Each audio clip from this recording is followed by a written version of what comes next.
આ basically programme છે કે પારસીઓ એક જગા પર ભેગા થાય, આ ગામને એક જાતનું ઉત્સાહપૂર્વક જાગૃતિ મળે. કારણ કે બધા હંમેશા કહે છે કે ઉડવાડા ગામ સૂતેલું ગામ છે. તો આ પારસીઓને વચ્ચે એક પ્રેરણા ભરેલી ઉત્સવ છે કે જ્યારે બધા 2 વર્ષે ભેગા મળી અને સાથે એન્જોય કરે છે, અને એનાથી જોડાઓ બી જોડાય છે યંગસ્ટર્સમાં, અને પારસીઓને અહીં કલ્ચરલ ઇવેન્ટ પણ થોડી જોવાની મળે છે.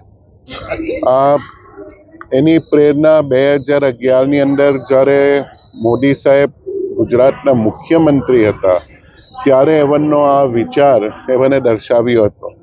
પછી જ્યારે પ્રધાનમંત્રી થયા ત્યારે એમને કહ્યું કે ઉડવાડામાં ઉત્સવ તો થવો જોઈએ, અને આ ચોથો ઉત્સવ છે. 15, 17 અને 19માં કર્યો હતો.